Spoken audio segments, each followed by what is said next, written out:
Good evening again, folks. All right, so now that we have uploaded our newest video to Clue TV, I'm still trying to get the hang of all this shit. I mean, I can interpret legalese like it's nobody's fucking business, like it's my second language, but when it comes to HTML, I'm going like, so I was going through the West Memphis 3 case file. Now, at the moment on Clue TV, we're currently, getting the pages ready for the individual case files. Now, I have had a lot of people point out to me that Callahan has the case file. Yes, it does, and it's got the vast majority of the case file, but we have the complete case file. And I've gone through between the two of them, and I've actually found a few documents that we have that Callahan, I don't know if they just didn't have it at the time that they uploaded, or, how that happened. I don't know. They could be in there somewhere, but, for the time being, I've seen a few that we have that they don't. And not only that, but from what I understand, Callahan's getting ready to be taken down. And we feel that because these documents are public record, the public needs to be able to access them, period. So that's why we're uploading them to Clue TV, is so the public has a continuous access to these records. Because until this shit is taken care of and the killer of these boys found, this case is not closed as far as I'm concerned, folks. Okay, so I was going through some of the case files earlier, and I found a couple of really interesting affidavits. These are the affidavits of Deborah Moyer and Brandy Clark Williams. And these two women, okay, so Deborah Moyer was the mother. Brandy is the daughter. Okay, they lived together, obviously, and Brandy at the time in 1993 was 11. Now, both of these women state that on the day of the children going missing, forgive me, I don't remember all the dates exactly. I'm going to say May 5th. May 5th, 1993. At 6:30, Jamie and Brandy, Jamie's her sister, were getting ready to go with their church youth group. And the church youth group picked them up every, so many, like, weekly. They picked them up weekly at their home at 6:30 p.m. Okay, this is very important because 6:30 is a very important time in the West Memphis 3 timeline. Okay, so they stated that at 6:30 p.m., the van was there to pick them up for them to go to this church youth group. And they both saw the boys, all three of them, with Terry Hobbs. And he was telling them, come on back down to the house now, boys. And they were heading back in that direction. That right there is the last time anybody saw them alive. And the funny thing is that West Memphis PD didn't feel the need to talk to these people. These statements were given in 2009. That's when these statements were given, was 2009.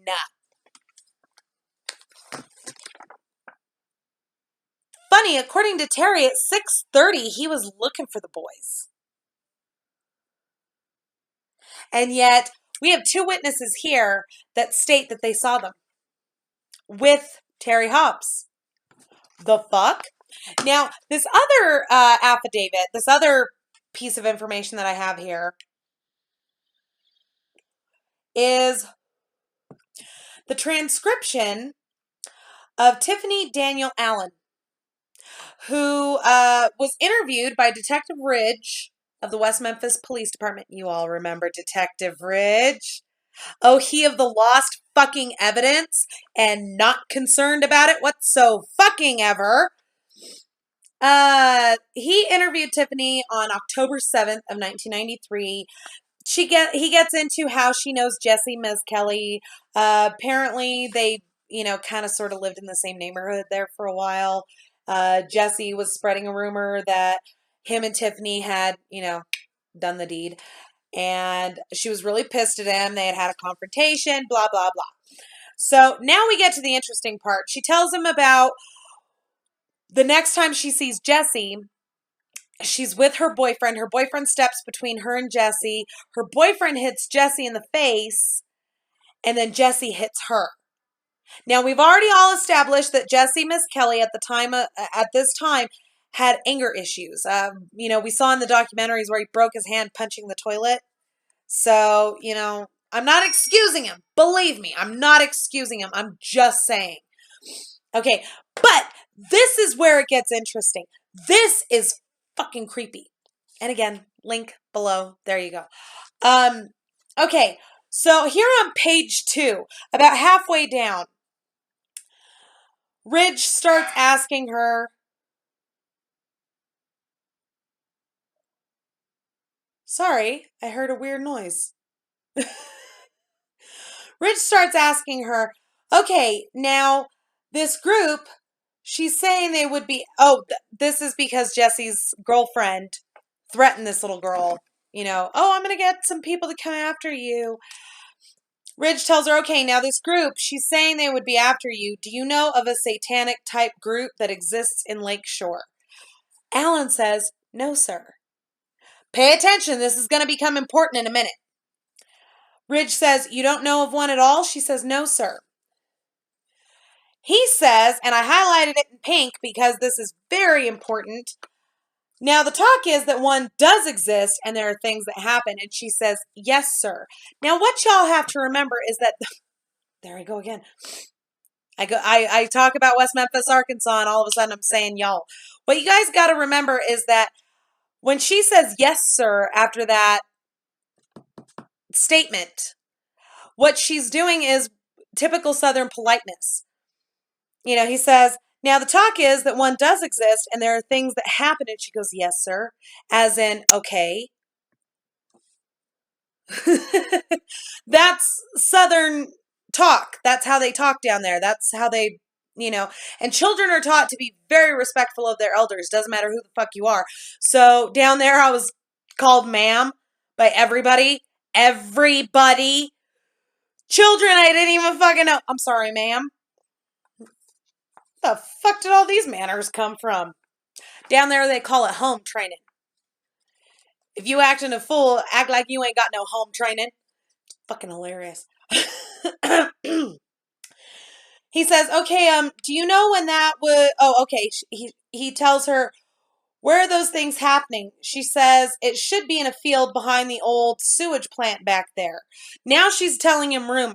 He says, okay, do you know when that would occur? Was daytime, nighttime? Have you seen kids out there, anything like that? She says, no, sir. He then tells her, you haven't. She said, it should occur in the nighttime. Right now, she's guessing. Of course, she's going to say at night. Anybody who knows anything, or at least, has watched a few vampire movies, happens to know that all that shit occurs at night. Come on now. But she says, but I haven't never seen anybody out there. He goes, okay, and you heard that a group exists? And she says, uh-huh. Does this sound familiar? Kind of like Wiegert and Fassbender feeding Brendan Dassey information and then asking him leading questions so that he would just regurgitate it back at them. He says, satanic group? She goes, yes, sir. And you believe one exists, but you don't know who those members are. Is that correct? She says, yes, sir. Okay, folks, what we have just read is not just the improper use of the read technique. We have just read blatant witness tampering. He fed her information and then he asked her leading questions so she would regurgitate back the information that he wanted from her. And I'm sorry, but I've seen this so much in the West Memphis 3 case file that I cannot any longer pretend in my head that these officers made an innocent mistake or they were just succumbing to the satanic panic of the era. I now believe that they knew good and goddamn well what they were fucking doing and they plotted it. He then, gets back into asking her about her confrontation with Jesse. He says, okay, as far as when Jesse says that you and he were having sex, was there any truth in that? She says, no, sir. He says, okay, he was lying then. She says, yes. Now, we just established that Jesse has a history of telling some pretty bald-faced lies.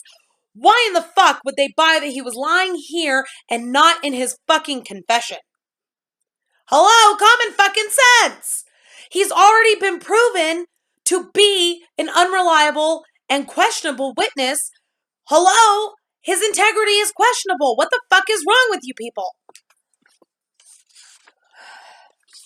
So yeah, this is an interesting little read, and anybody who is interested in the improper use of the read technique or is interested in the Brendan Dassey case, I highly suggest that you start reading some of these transcripts from the West Memphis 3 case. It's been a long day. Read them, and you will see blatant similarities between how they interrogated people in West Memphis, Arkansas in 1993 and how they interrogated Brendan Dassey in 2005 and 2006. Really fucking creepy. Take a look. All right, folks, I'm going to leave the 3 links to these 3 statements down below in the description for your perusal. Don't forget to subscribe to me here on YouTube. Don't forget to follow me on Twitter, Mama Phoenix 6. Boogie on over to Facebook, look up Clue TV Official, and you'll get all the latest news on us over at cluetv.net. Thank you all very much for watching. We'll see you soon.